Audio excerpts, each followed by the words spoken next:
ಸರಿ.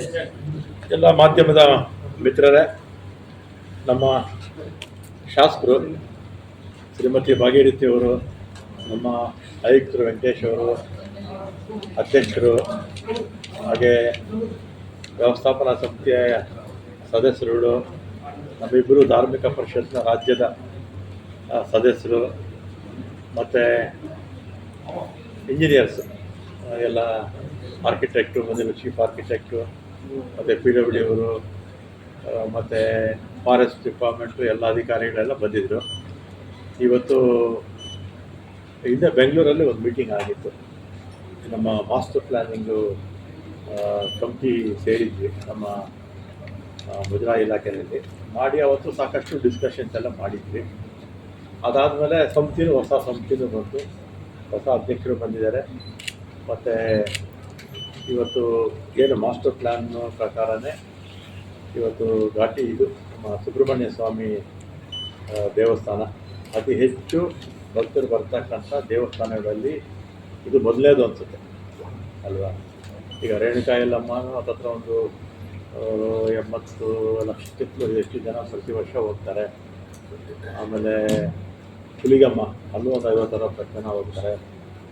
ಆಮೇಲೆ ನಮ್ಮ ಮೈಸೂರು ಚಾಮುಂಡಿ ಬೆಟ್ಟ ಒಂದು 50 ಲಕ್ಷ ಜನ ಹೋಗ್ತಾರೆ. ಮತ್ತು MM ಟೆಂಪಲ್ ಅದು ಅಷ್ಟೇ, ಅದು ಪ್ರಾಧಿಕಾರ ಆಯಿತು.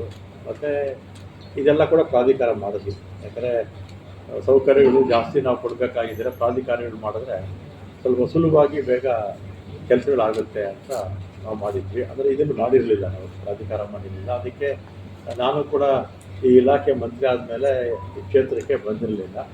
ಮೊದಲು ಒಂದು ಸಲ ಬಂದಿದ್ದೆ, ಒಂದು 10 ವರ್ಷಕ್ಕೆ ಮುಂಚೆ. ಈ ಸರ್ಪ ಏನದು ನಮ್ಮ ಮಗಳಿಗೆ ಮಾಡ್ಸೋದಕ್ಕೆ ಅವಾಗ 10 ವರ್ಷ ಅಲ್ಲ 15 ವರ್ಷ ಮೇಲಾಗಿ ಅನ್ಸುತ್ತೆ, ಆಗ ಬಂದಿದ್ದು.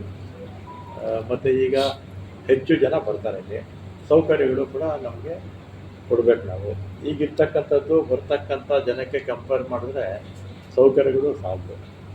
ಮತ್ತು ಇಲ್ಲಿ ಹಣದ ಅಭಾವ ಇಲ್ಲ, ಸಾಕಷ್ಟು ಹಣ ಭಕ್ತರು ದೇಣಿಗೆ ಮುಖಾಂತರ ಇಲ್ಲಿ ಕೊಡ್ತಾ ಇದ್ದಾರೆ. ಮತ್ತು ಈ ಮಾಸ್ಟರ್ ಪ್ಲ್ಯಾನ್ ಪ್ರಕಾರ ಈಗಾಗಲೇ ನಮ್ಮ EO ಅವರು, ನಮ್ಮ ಅಧ್ಯಕ್ಷರು, ಹಾಗೆ ನಮ್ಮ ಎಲ್ಲ ಸಮಿತಿಯ ಸದಸ್ಯರುಗಳು, ಮಾಸ್ಟರ್ ಪ್ಲ್ಯಾನ್ನವರು ಕೂತು ಚರ್ಚೆ ಮಾಡಿ, ಶಾಸಕರು, ನಮ್ಮ ಆಯುಕ್ತರು ಎಲ್ಲ ಕೂತು ಎಲ್ಲ ಚರ್ಚೆ ಮಾಡಿ ಒಂದು ಪ್ಲ್ಯಾನ್ ಮಾಡಿದ್ದಾರೆ. ಅದರ ಪ್ರಕಾರ ಈ ರಥಬೀದಿ ಮಾಡಬೇಕು ಅಂತ ಒಂದು ತೀರ್ಮಾನ ಮಾಡಿದ್ದಾರೆ. ರಥಬೀದಿ ಅದು ಭಾಳ ಚೆನ್ನಾಗಿರುತ್ತೆ, ಆ ಪ್ಲ್ಯಾನ್ ಎಲ್ಲ ನೋಡಿದ್ವಿ, ಭಾಳ ಚೆನ್ನಾಗಿರುತ್ತೆ. ಮತ್ತು ಅಶ್ಲೇಷ ಭವನ ಅಂತ ಒಂದು ಕಟ್ಟಿಸ್ಕೊಡೋದಕ್ಕೆ ದಾನಿಗಳು ಕೃಷ್ಣ ಶೆಟ್ಟಿ ಮಾಜಿ ಮಂತ್ರಿ ಹೇಳಿದ್ದಾರೆ, ಅವ್ರು ಅಳಿಯ ಅವರೆಲ್ಲ ಬಂದಿದ್ದರು. ಇದು ಭಾಳ ಹಿಂದೆಯೇ ಪೂಜೆ ಆಗಿತ್ತು, 2-3 ವರ್ಷಕ್ಕೆ ಮುಂಚೆನೇ. 2-3 ವರ್ಷ ಅಲ್ಲ, ನಾನು ಬಂದು 2 ವರ್ಷ ಆಯಿತು. ಅದಕ್ಕೆ ಮುಂಚೆ ಆಗಿದ್ದಿದ್ದು ಅದೇನೋ ಜಾಗದ ಒಂದು ಸಮಸ್ಯೆಯಿಂದ ಅಲ್ಲಿ ಬೇಡ ಅಂತೇಳಿ ಬೇರೆ ಇನ್ನೊಂದು ಜಾಗ, ಯಾವ ಜಾಗ ಅದು, ಕಾಶಿ ತುಳಸಿ ತೋಟದಲ್ಲಿ ಮಾಡಬೇಕು ಅಂತ ತೀರ್ಮಾನ, ಎಲ್ಲರೂ ಸೇರಿ ತೀರ್ಮಾನ ಮಾಡಿದ್ದಾರೆ. ಮತ್ತು ಅದಕ್ಕೆ ಪೂಜೆ ಮಾಡಬೇಕಂದ್ರು. ನಾನು ಹಿಂದೆ ಒಂದ್ಸಲಿ ಪೂಜೆ ಮಾಡಿದ್ದಾರೆ, ಪೂಜೆ ಮಾಡೋದು ಬೇಡ, ಕೆಲಸ ಮಾಡ್ಕೊಳ್ಳಿ ಅಂತೇಳಿ ಅವ್ರಿಗೂ ಅನುಮತಿ ಪತ್ರ ಕೊಟ್ಟು ನಾವು 6 ತಿಂಗಳು ಟೈಮ್ ಕೊಟ್ಟಿದ್ವಿ. ಅವರು ಮಳೆಗಾಲ ನಮ್ಗೆ 1 ವರ್ಷ ಟೈಮ್ ಬೇಕು ಅಂದರು. 1 ವರ್ಷದಲ್ಲಿ ನಮ್ಮ ಆರ್ಕಿಟೆಕ್ಟ್ಸು, ನಮ್ಮ ಇಂಜಿನಿಯರ್ಸು ಯಾವ ರೀತಿ ಹೇಳ್ತಾರೋ ಅದೇ ರೀತಿ ಪ್ರಕಟವಾಗಿ ಮಾಡ್ಕೊಳ್ತೀವಿ ಅಂತ ಹೇಳಿದ್ದಾರೆ. ಅದೊಂದು. ಆಮೇಲೆ ಟಾಯ್ಲೆಟ್ಸು, ಬರ್ತಕ್ಕಂಥ ಜನಕ್ಕೆ ಟಾಯ್ಲೆಟ್ಸು ಸಾಕಾಗೋದಿಲ್ಲ, ಅದೆಲ್ಲ ಮಾಡರ್ನಾಗಿ ಇರಬೇಕು ಟಾಯ್ಲೆಟ್ಸು, ಅದೊಂದು. ಆಮೇಲೆ ದೇವಸ್ಥಾನದ ಸುತ್ತಪೌಳಿ, ಯಾಕಂದರೆ ಕಟ್ಟಿ ಭಾಳ ವರ್ಷ ಆಗಿದೆ ಅನ್ಸುತ್ತಲ್ಲ. ಎಷ್ಟು ವರ್ಷ ಆಯಿತು? 100 ವರ್ಷ ಆಗಿದೆ. ಅದನ್ನು ಕೂಡ ಸುತ್ತಪೌಳಿ ಆಗಬೇಕು ಅಂತ ಹೇಳಿದ್ದಾರೆ. ಅದಕ್ಕೂ ಕೂಡ ನಮ್ಮ ಇಂಜಿನಿಯರ್ಸ್ ಎಲ್ಲ, ಆರ್ಕಿಟೆಕ್ಟ್ಸ್ ಎಲ್ಲನೂ ಇಲ್ಲಿಂದ ಒಂದು ಲೆಟ್ರ್ ಬರೆದ್ರೆ ಅವ್ರು ಮಿಕ್ಕಿದ್ದೆಲ್ಲ ರೆಡಿ ಮಾಡಿ ಕಳಿಸ್ತಾರೆ. ಅದಾದಮೇಲೆ ಭೋಜನ ಶಾಲಾ, ಈಗ ಒಂದು 800 ಜನ ಕೂತ್ಕೊಳ್ಳುವಷ್ಟು ಅವಕಾಶ ಇದೆ. ಕನಿಷ್ಠ ಒಂದು ಸಲಿಗೆ 5000 ಜನ ಕೂತ್ಕೊಳ್ಳೋ ಅಂಥದ್ದು ಭೋಜನ ಶಾಲೆ. 3 ಫ್ಲೋರು, 1 ಫ್ಲೋರು ಅಡುಗೆ ಮಾಡೋದಕ್ಕೆ, ಗ್ರೌಂಡು ಫಸ್ಟು ಊಟ ಮಾಡೋದಕ್ಕೆ. ಒಂದು ಸಲಿಗೆ 5000 ಜನ ಕೂತ್ಕೋಬೇಕು, ಆ ಥರದ್ದು ಮಾಡಬೇಕು ಅಂತ ಹೇಳಿದ್ವಿ. ಮತ್ತು ಲಿಫ್ಟು ಪ್ರಾವಿಷನ್ ಮಾಡಬೇಕು.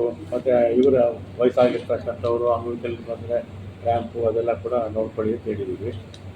ಆಮೇಲೆ ಇದು ಡಾರ್ಮೆಟ್ರೀಸು, ಈಗ ಬಸ್ಸಲ್ಲಿ ಬರ್ತಾರೆ ಕೆಲವರೆಲ್ಲ,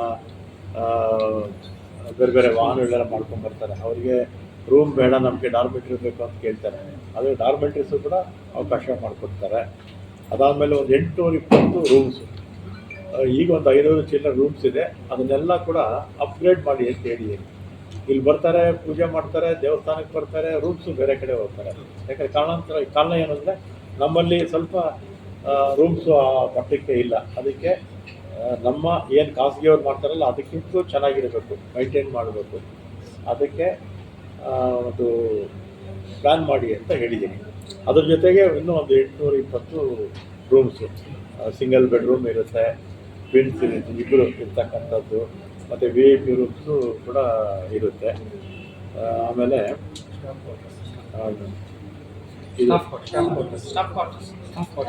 ಸ್ಟಾಫ್ ಕ್ವಾರ್ಟರ್ಸ್ ಈಗೆಲ್ಲ ಅಲ್ಲಿ ಇಲ್ಲಿ ಪಾಪ ಬಾಡಿಗೆಗೆ ಇರ್ತಾರೆ. ಇಲ್ಲಿ ಸ್ಥಳದ ಅಭಾವ ಬೇರೆ ಇದೆಯಲ್ಲ, ಅದಕ್ಕೆ ಕ್ಲಾಸ್ 4ಗೆ 50, ಉಳಿದಿರ್ತಕ್ಕಂಥವ್ರಿಗೆ 50. ನಾನು ಕನಿಷ್ಠ 2 ರೂಮ್ ಇರಬೇಕು ಅಂತ ಹೇಳಿದ್ದೀನಿ. ಯಾಕೆಂದರೆ ಮನೇಲಿ ಗಂಡ ಹೆಂಡತಿ ಇಬ್ಬರೇ ಇರಲ್ಲ, ಮಕ್ಕಳು ಇರ್ತಾರೆ. ಅದಕ್ಕೆ ಕನಿಷ್ಠ 2 ರೂಮ್ ಇರಬೇಕು ಅಂತ ಹೇಳಿದ್ದೀನಿ. 700 ಸ್ಕ್ವೇರ್ ಫೀಟು ಕ್ಲಾಸ್ 4ಗೆ. ಕ್ಲಾಸ್ 3 ಮೇಲ್ಪಟ್ಟವ್ರಿಗೆ ಸ್ವಲ್ಪ ಜಾಸ್ತಿ ಇರುತ್ತೆ, ಅದೊಂದು ಮಾಡೋಕ್ಕೆ ಹೇಳಿದ್ದೀನಿ. ಆಮೇಲೆ ಸಾಲಿಡ್ ವೇಸ್ಟ್ ಮ್ಯಾನೇಜ್ಮೆಂಟು, ಕಸ ವಿಲೇವಾರಿ. ಯಾಕಂದರೆ 1000 ಜನ ಬರ್ತಾರೆ, ಇಲ್ಲಿ ಅಡುಗೆ ಮಾಡ್ತಾರೆ, ಮತ್ತು ಇದೆಲ್ಲ ಬೇರೆ ಬೇರೆ ಇದೆಲ್ಲ ಸಾಲಿಡ್ ವೇಸ್ಟ್ ಮ್ಯಾನೇಜ್ಮೆಂಟ್ ಆದ್ಯತೆ ಕೊಡಬೇಕು ಅಂತೇಳಿ. ಯಾಕಂದರೆ ಪಕ್ಕದಲ್ಲೇ ನದಿ ಇದೆ, ನದಿ ಪೊಲ್ಯೂಟ್ ಆಗಬಾರ್ದು, ಅದೊಂದು. ಆಮೇಲೆ ಕಮರ್ಷಿಯಲ್ ಕಾಂಪ್ಲೆಕ್ಸ್ ಒಂದು, ಅಂಗಡಿಗಳು. ಈಗ ಬರ್ತಕ್ಕಂಥವ್ರಿಗೆ ಇಲ್ಲಿ ಬೇರೆ ಅಂಗಡಿಗಳು ಇಲ್ಲದೇ ಇರೋದ್ರಿಂದ ನಮ್ಮಲ್ಲೇ ಕಮರ್ಷಿಯಲ್ ಕಾಂಪ್ಲೆಕ್ಸ್ ಅಂದರೆ ದೇವಸ್ಥಾನಕ್ಕೆ ಸಂಬಂಧಪಟ್ಟಿದ್ದು ಈ ಥರದ್ದು. ಮತ್ತು ಇಲ್ಲಿ ಬಂದಂಥವ್ರು ಸಹಜವಾಗಿ ಏನಾದರೂ ಕೊಂಡ್ಕೊಳ್ಳೋ ಪ್ರಾಕ್ಟೀಸ್ ಇರುತ್ತಲ್ಲ, ಜಾತ್ರೆಗಳಿಗೆ ಹೋಗಲಿ ಅಥವಾ ಇನ್ನೆಲ್ಲ ನಾವು ಹೋಗಲಿ, ಅದಕ್ಕೊಂದು ಮಾಡ್ತಾರೆ. ಆಮೇಲೆ STP ಈಗ ಚಿಕ್ಕದಾಗಿದೆ. ಈಗ ನಾವು ಇದೆಲ್ಲ ಡೆವಲಪ್ ಆದಮೇಲೆ ಏನಾಗುತ್ತೆ, STPಗೆ ಇನ್ನೂ ಸ್ವಲ್ಪ ಅಪ್ಗ್ರೇಡ್ ಮಾಡಬೇಕಾಗುತ್ತೆ. ಅದನ್ನು ಯೋಚನೆ ಇಟ್ಕೊಂಡು ಸ್ವಲ್ಪ ಅಪ್ಗ್ರೇಡ್ ಮಾಡಿ ಅಂತ ಹೇಳಿದ್ದೀನಿ. ಪೈಪ್ಲೈನ್ ಚೇಂಜ್ ಮಾಡ್ಕೊಳ್ಳೋದು, ಇರ್ತಕ್ಕಂಥ STPನ ಇನ್ನು ಸ್ವಲ್ಪ ಅಪ್ಗ್ರೇಡ್ ಮಾಡೋದು, ಕೆಪಾಸಿಟಿ ಜಾಸ್ತಿ ಮಾಡ್ಕೊಳ್ಳೋದು. ಇಷ್ಟು ಇವತ್ತು ನಾವು ಕೊಟ್ಟಿರ್ತಕ್ಕಂಥ ಸಲಹೆಗಳು. ಆಮೇಲೆ ನಮ್ಮ ಇಲ್ಲಿಂದ ಪ್ರಪೋಸಲ್ಲು ಕುಕ್ಕೆ ಇಲ್ಲಿಂದ ಇವರು ಆಡಳಿತ ತೀರ್ಮಾನ ಮಾಡಿ ಇವರು PWD ಬೇರೆ ಬೇರೆ ಅಧಿಕಾರಿಗಳಿಗೆಲ್ಲ ಬರೀತಾರೆ. ಆಮೇಲೆ ಅಪ್ರೂವಲ್ ಬರುತ್ತೆ.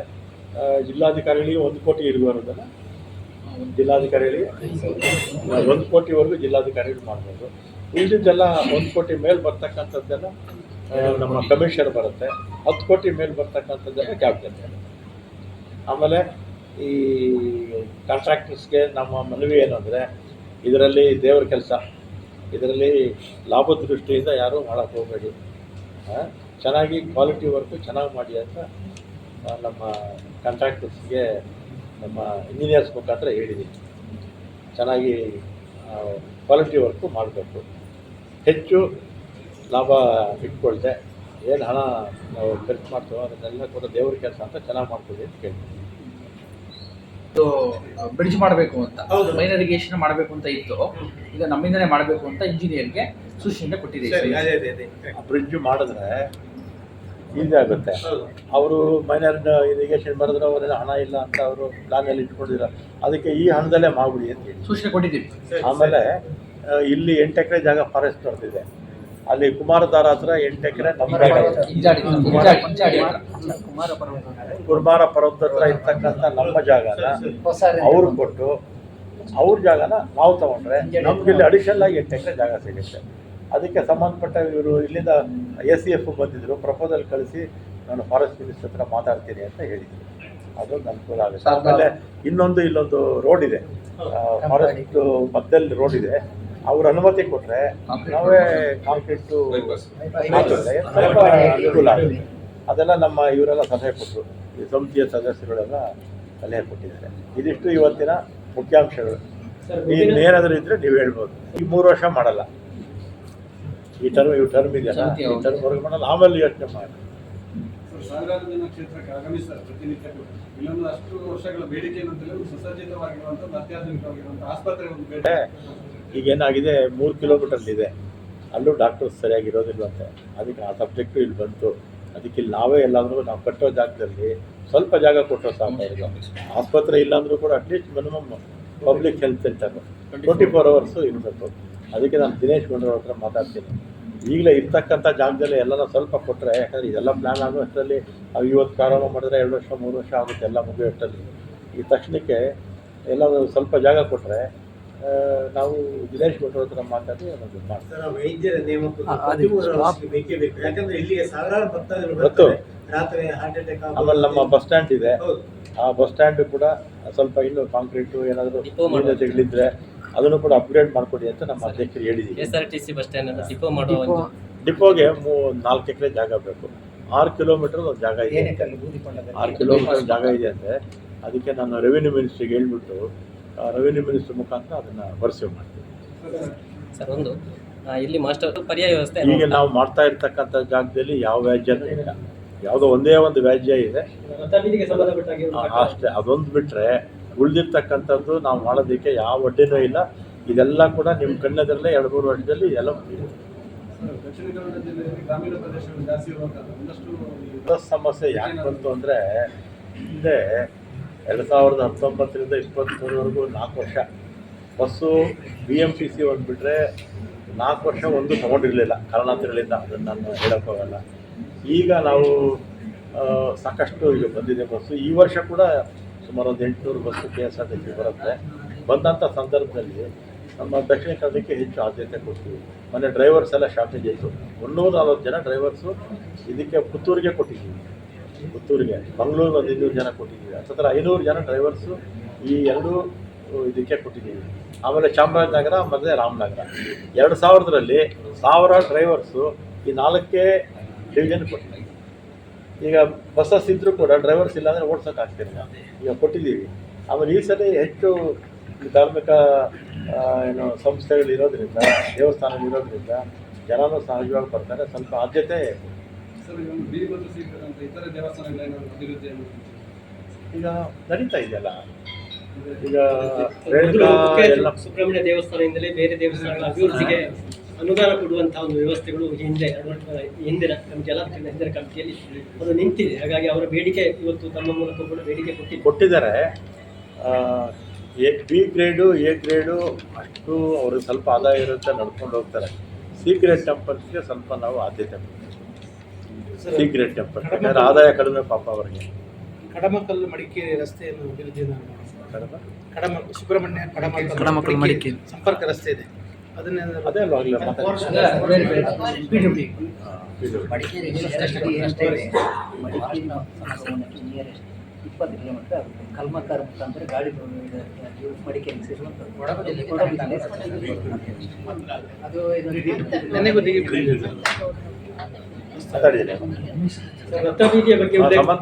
ಮಾತಾಡ್ತೀನಿ. ಅದೊಂದು ಡೀಟೇಲ್ಸ್ ಕೊಡಿ ನಮ್ಮ ಇವರಿಗೆ PWD ಮಿನಿಸ್ಟ್ರಿ ಲೆಟರ್. ರಸ್ತೆ ಆದರೆ ಇಲ್ಲಿಗೆ ತುಂಬ ಹತ್ತಿರ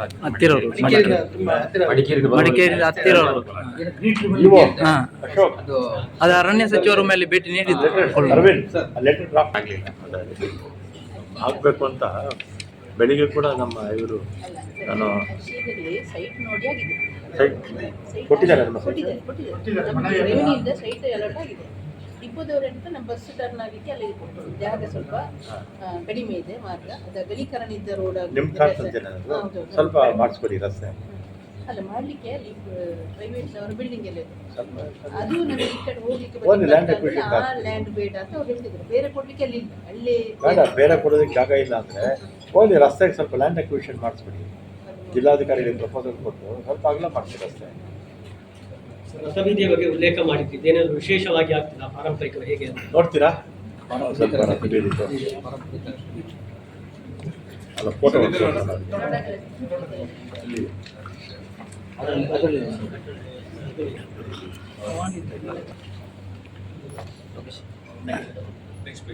ಇಲ್ಲಿ ಏನೇನು ಇರುತ್ತೆ ಹೇಳ್ಬಿಡಿ ಇಂಜಿನಿಯರ್. ರಥಬೀದಿ 20 ಮೀಟರ್ ರಥಬೀದಿ ಮತ್ತೆ ಗ್ಯಾಲರಿ ಬರ್ತದೆ. ಆಮೇಲೆ ಅಲ್ಲಿ ನಮ್ಮ ಚಿನ್ನ ಬೆಳ್ಳಿ ಅಂಗಡಿಗಳು ಎಲ್ಲ ಕೌಂಟರ್ಗಳು, ಮತ್ತೆ ಆಡಿಯೋ ವಿಡಿಯೋ ರೂಮ್ಸ್ ಅಂತ ಸಪ್ರೇಟ್, ಮತ್ತೆ ಬಂದಂತ ಬಸ್ಸರಿಗೊಂದು ಹೆಲ್ತ್ ಸೆಂಟರ್ ಅಂದ್ರೆ ಏನಾದರೂ ಇಮಿಡಿಯೇಟ್ ಚೆಕ್ ಮಾಡ್ಲಿಕ್ಕೆ ಅಂತ ಹೆಲ್ತ್ ಸೆಂಟರ್ಗಳು, ಮತ್ತೆ ರೆಸ್ಟ್ ರೂಮ್ಗಳು, ಫೀಡಿಂಗ್ ರೂಮ್ ಮಹಿಳೆಯರಿಗೆ ಮತ್ತೆ ಇವರಿಗೆ ಫೀಡಿಂಗ್ ರೂಮ್ಸ್, ಎಲ್ಲವನ್ನು ಕೂಡ ಅದರಲ್ಲಿ ಅಕಾಮಡೇಟ್ ಮಾಡಿ ಈಗ ಸಮಿತಿಯಿಂದ ಹೊಸದಾಗಿ ಒಂದು ಗ್ಯಾಲರಿ ಅಂದ್ರೆ ಸಭೆಯಲ್ಲಿ ಚರ್ಚೆ ಮಾಡಲಾಗಿದೆ, ಫೈನಲ್ ಮಾಡಲಿಲ್ಲ. ಅದರಲ್ಲಿ ಪಾರಂಪರಿಕ ರಥಬೀದಿಯಲ್ಲಿ ಒಂದು ದೊಡ್ಡ ಆಡಿಟೋರಿಯಂ ಕೂಡ ಬೇಕು ಅಂತ ಹೇಳುತ್ತೆ ಬೇಡಿಕೆ ಬಂದಿದೆ. ದಿನಂಪ್ರತಿಯಲ್ಲಿ ಸಾಂಸ್ಕೃತಿಕ ಕಾರ್ಯಕ್ರಮಗಳು, ಪ್ರವಚನಗಳು, ಭಜನೆಗಳು ಇತ್ಯಾದಿ, ಮತ್ತು ವಾರ್ಷಿಕ ಸಂಖ್ಯೆ ಆಗೋ ತಕ್ಷಣ ಗಣೇಶ ಚತುರ್ಥಿ ಇರ್ಬೋದು, ಕೃಷ್ಣಾಷ್ಟಮಿ ಇರ್ಬೋದು, ಪ್ರಶಸ್ತಿ ಕಾರ್ಯಕ್ರಮಗಳು ಇರ್ಬೋದು, ಇದಕ್ಕೆಲ್ಲ ಒಂದು ಆಡಿಟೋರಿಯಂ ರಥಬೀದಿಗೆ ಪ್ಯಾರಲ್ ಆಗಿ ಹುಟ್ಟಿರಬೇಕು. ದೇವಸ್ಥಾನದ ಮುಂಭಾಗದ ರಥಬೀದಿಯಲ್ಲಿ ಅದು ಪಾರಂಪರಿಕ ನಡೀಬೇಕು ಅಂತ ಹೇಳುವಂಥ ಚಿಂತನೆ ಸಭೆಯಲ್ಲಿ ಚರ್ಚೆ ಮಾಡಿದ್ದೇವೆ. ಆ ಬಗ್ಗೆ ಒಂದಷ್ಟು ಬದಲಾವಣೆ ಮಾಡಿಕೊಂಡು ಫೈನಲ್ ಅದು ಪ್ರಪೋಸಲ್ ಇರಲಿಲ್ಲ. ಆಮೇಲೆ ಈ ಥರ ನಮ್ಮ ಎಲ್ಲ ಸಲಹೆ ಕೊಟ್ಟು ಅದು ಆಡಿಟೋರಿಯಂ ಇಷ್ಟು ದೊಡ್ಡದಕ್ಕೆ ಆಡಿಟೋರಿಯಂ ಇರಬೇಕಂತ ಸರ್, ಅದಕ್ಕೆ ಎಲ್ಲಿ ಅಂತ ಅಧ್ಯಕ್ಷರಿಗೆ ನಮ್ಮ ಇವಾಗೆ ನಮ್ಮ ಇಂಜಿನಿಯರ್ಗಳಿಗೆ ಬಿಟ್ಟಿದ್ದೀವಿ, ಎಲ್ಲಿ ಮಾಡಬೇಕು ಅಂತ ಅವ್ರು ತೀರ್ಮಾನ ಮಾಡಿ. ಸರ್, ಕೇಂದ್ರ ಸರ್ಕಾರ 54 ಹೋಗಿದೆ, ಆಗಿರೋದು 2 ಆಗಿದೆ. ಒಂದು ಇನ್ನು 2ಕ್ಕೆ ಮಾತ್ರ 15 ಲಕ್ಷ ಕೊಟ್ಟಿದ್ದಾರೆ. ಒಂದಕ್ಕೆ ಇದರಲ್ಲಿ ಕೊಟ್ಟಿದ್ದಾರೆ, ಯಾವುದು ರೇಣುಕಾಯಲ್ಲಿ ನಮಗೆ 100 ಕೋಟಿ ಕೊಟ್ಟಿದ್ದಾರೆ. ಮೈಸೂರಿಗೆ ಒಂದು 36 ಕೋಟಿ ಕೊಟ್ಟಿದ್ದಾರೆ. 4ಕ್ಕೆ ತಕ್ಷಣಕ್ಕಾಗಿರೋದು. ಬೇರೆ ಅವರು ಥ್ರೂಔಟ್ ಇಂಡಿಯಾ ಕೊಡ್ತಾರಲ್ಲ, 54 ಪ್ರಸ್ತಾವನೆ ಹೋಗಿದ್ದಾರೆ ನಾವೇ 54 ಪ್ರಸ್ತಾವನೆ ಕಳಿಸಿದ್ದೀವಿ. ಅವ್ರ ಹತ್ರ ಈಗ ಎಷ್ಟು ಬಡ್ಜೆಟ್ ಇದೆ ಅಷ್ಟು ಕೊಟ್ಟಿದ್ದಾರೆ. ಇಲ್ಲಿರುವ ಮಠಕ್ಕೆ ಮತ್ತು ದೇವರಿಗೆ ಸಂಬಂಧಪಟ್ಟ ಒಂದಷ್ಟು ವ್ಯಾಜ್ಯಗಳಿವೆ. ಕೆಲವು ವ್ಯಾಜ್ಯಗಳನ್ನು ನೀವು ಸೌಹಾರ್ದಯುತವಾಗಿ ನಾವು ಒಂದು ವಿಶೇಷವಾಗಿ ನಮ್ಮ ಅಡ್ವೊಕೇಟ್ ಇಟ್ಟು ಆ ವ್ಯಾಜ್ಯಗಳೆಲ್ಲ ಬೇಗ ಕ್ಲಿಯರ್ ಮಾಡೋಕ್ಕೆ ಪ್ರಯತ್ನ ಮಾಡಿ.